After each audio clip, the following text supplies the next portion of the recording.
Hi, Assalamualaikum. Salam sejahtera. Good day, everybody. Welcome back to PAF 3123 Financial Accounting 5. We are still in Chapter 5 Issues in Financial Accounting and Reporting.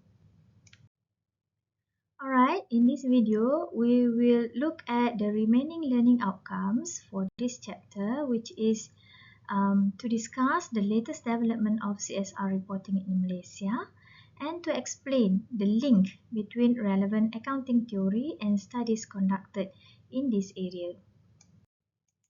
Now that we have learned about relevant theories that can explain CSR reporting, let's have a look at the real scenarios, especially in the Malaysian setting, so that we can better understand how the theories are being applied in the practical sense. So the first example here, there was this study that was conducted in 2014, many moons ago, as shown in this slide, on what are the factors leading to CSR disclosure in Asia. So if you look at the key drivers, you can see how the demands from diverse different groups of stakeholders, for example, the government, other businesses, employees, suppliers, or even the social media, affects the way firms choose whether or not to voluntarily disclose information on CSR. Let's say, for example, for the quasi-public bodies. In Malaysia,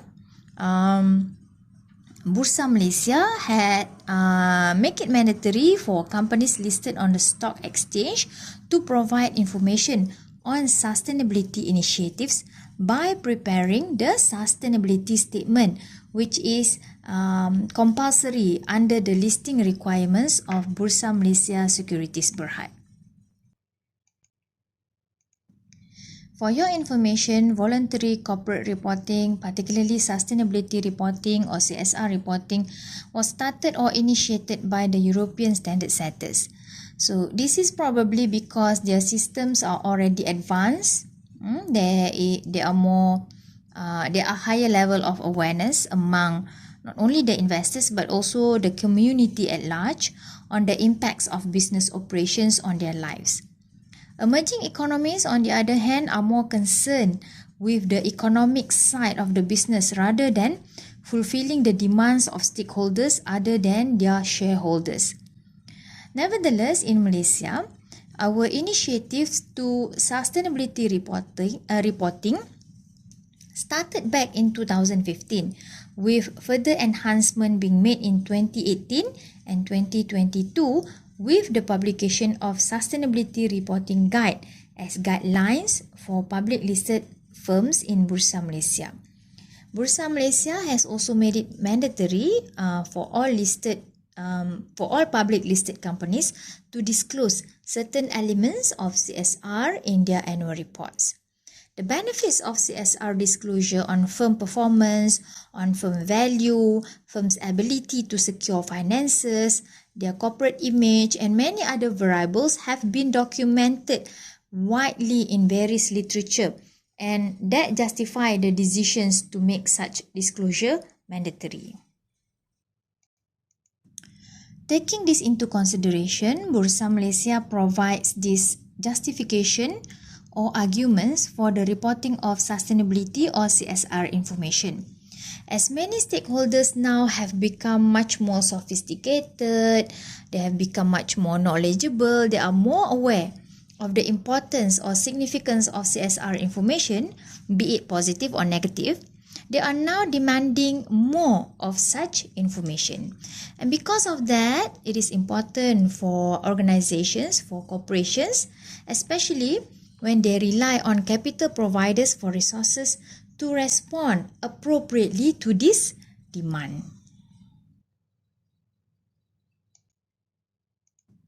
This slide illustrates the key benefits from integrating sustainability in businesses, and this can include both non-financial effects such as increase in reputation, enhanced image and value, increase in innovation, ability to attract talents, and many more, which subsequently or eventually will flow to financial benefits, which is the main goal of the organization, such as improve productivity, reduce cost and risk, increase capital, and many more.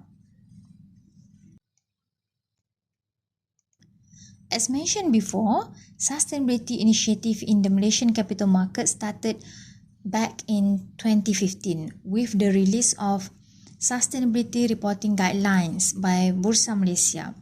And these guidelines provide guidance on how to embed sustainability in organizations and help firms identify, evaluate, and manage their material EES, that is, economics, environment, and social risk and opportunities. Then in 2018, Bursa Malaysia released the second edition of the Sustainability Reporting Guidelines, and these include more current case study and more references to SDGs and the Task Force on Climate-Related Financial Disclosures, TCFD, recommendations. And recently in 2022, they released the latest guideline that basically mandated the climate change related disclosures in line with the TCFD's recommendations for main market listed issuers and disclosure of a basic plan to transition towards a low carbon economy for ACE market listed corporations. In addition to that guidelines, they also require the disclosure of at least 3 financial years data in respect of the reported indicators. The term EES, Economic, Environment and Social, and ESG, Environment, Social and Governance, are not clearly differentiated and they are often used interchangeably. As mentioned before, these are the areas that must be covered in public listed company sustainability reports. The Bursa Malaysia Sustainability Reporting Guidelines use the term EES because the corporate governance element is covered and discussed in another guideline. Jadi, yelah, you pun tahu ada satu lagi garis panduan which is the MCCG, Malaysian Code on Corporate Governance. However, if you look at the literature in CSR, these two terms, EES and ESG, are being used in replacement of each other. These elements of EES, as shown in this slide, is taken directly from Bursa Malaysia 2022 Sustainability Reporting Guide, and as you can see, firms need to discuss what impacts their operations have on the economic conditions of its stakeholders, on the living and non-living natural systems, as well as on the social systems within which it operates. So it covers all the elements under EES. And not forgetting the governance element that deals with the board of directors' leadership and effectiveness, their remuneration, auditing, internal control, and shareholder rights. I strongly suggest for you to go back and look at the reporting guide, okay, because it provides a very specific case studies using real firms to illustrate how this information are being included in their annual report. It is very interesting because actually there is no specific format on how to report sustainability elements. As part of the initiative by Bursa Malaysia to encourage sustainability reporting and to emphasize the significant effect this disclosure has on corporations, the FTSE4Good Bursa Malaysia Index was introduced. So this index was launched in December 2014, and the F4GBM index is aimed to support investors in making ESG investments in Malaysian listed companies to increase the profile and the exposure of companies that has these leading ESG practices, to encourage best practices disclosure and to support the transition to a lower carbon and more sustainable economy. And also in July 2021, Bursa Malaysia and FTSE Russell also launched the FTSE4Good Bursa Malaysia Syariah Index. to cater for the investors' demand for ESG and Sharia compliant index solutions. This sample of themes and indicators, they call it as themes and indicators. I extracted this from Bursa Malaysia 2022 Sustainability Reporting Guide. So I really encourage for you to go through the reporting guide. So this can be used as a reference index to be included in the sustainability report. For example, as you can see here, in terms of economic element, one of the themes is procurement practices. There are many other themes. So this is just one of the example. And these procurement practices can be measured in terms of the percentage of the procurement budget used for significant locations of operation spent on local suppliers. So this particular indicator, as you can see here, is applicable to all sectors. Next is an example under environmental element. As you can see, one of the themes to be disclosed for environmental element is in terms of emissions. That is the discharge of environmentally hazardous substances into the atmosphere, in which the theme is most significant for certain sectors. So if you notice, these are the environmentally sensitive industries or environmentally sensitive sectors, and that include, for example, oil and gas. You can see the plantation industry is here, utilities, and many more. However, it is not to say that other sectors not listed here cannot disclose such information. It's just that this theme is more relevant or more applicable to the listed sectors. For the final example under social element, you can see here that one of the themes that need to be disclosed is on diversity, particularly regarding the workforce, the employees. This include having certain number of employees across different groups, such as different genders, age groups, ethnicity, and to also include disabled persons.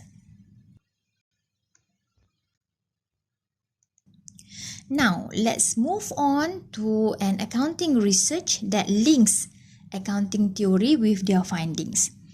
Actually, before you start an academic research, especially a quantitative one, you need to have a foundation, a theory, upon which you will propose some hypotheses or expectations of what will be the outcome, depending on the notions used in the theory.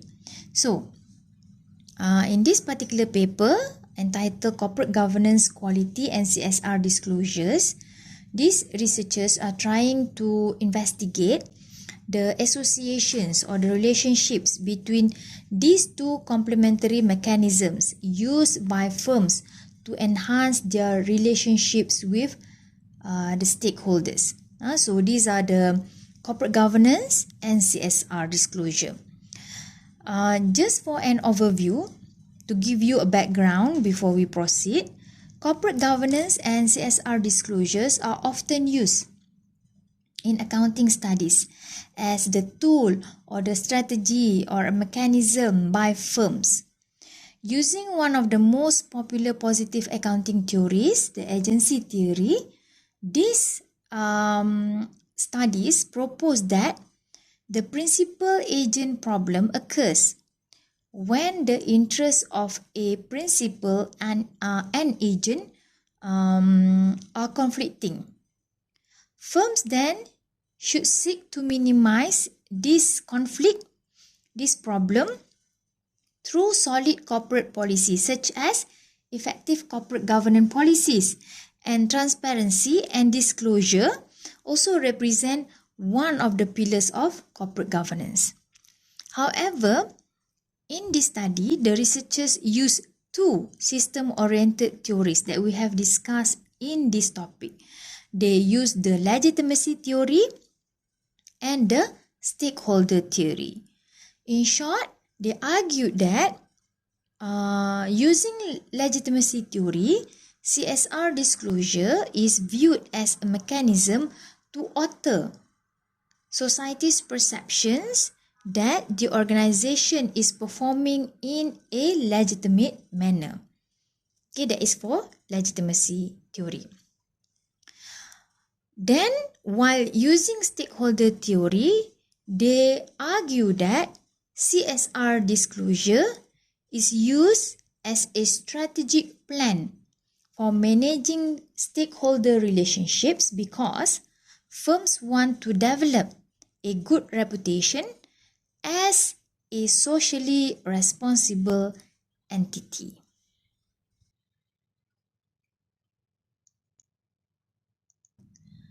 Okay, keeping in mind the use of these two theories, legitimacy theory and stakeholder theory, the researchers developed several hypotheses.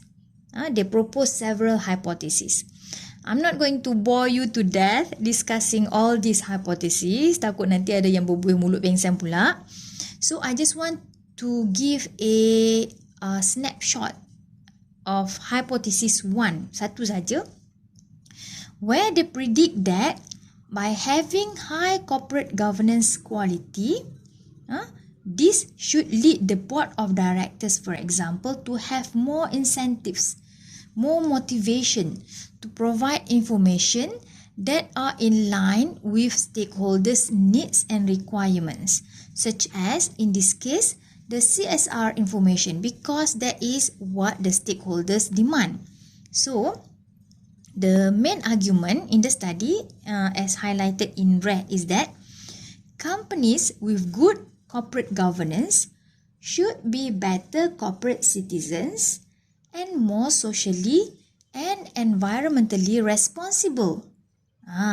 And therefore, they should have more CSR disclosures as compared to companies with poor corporate governance systems in place. So this is the hypothesis that I am talking about.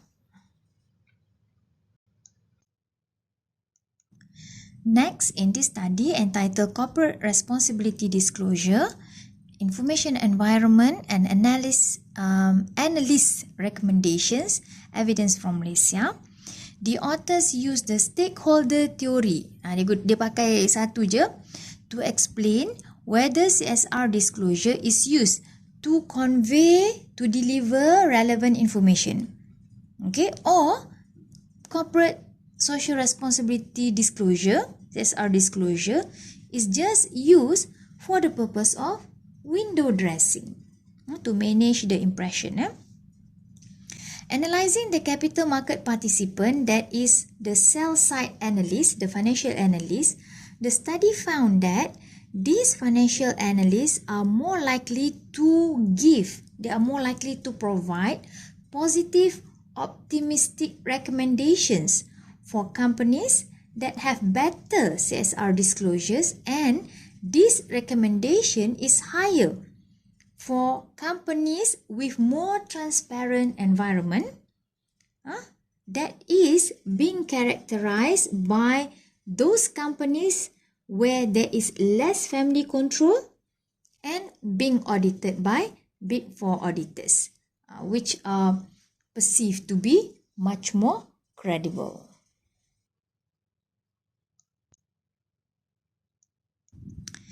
And finally, this study here that was actually conducted by your seniors undertaking this course many months ago, we investigated sustainability disclosure among companies in the industrial sector with regards or focusing specifically on employees using content analysis, in which they analyzed the annual reports. The findings suggest that the highest disclosure among these companies is for training and well-being of their employees, while the lowest disclosure is for volunteering programs.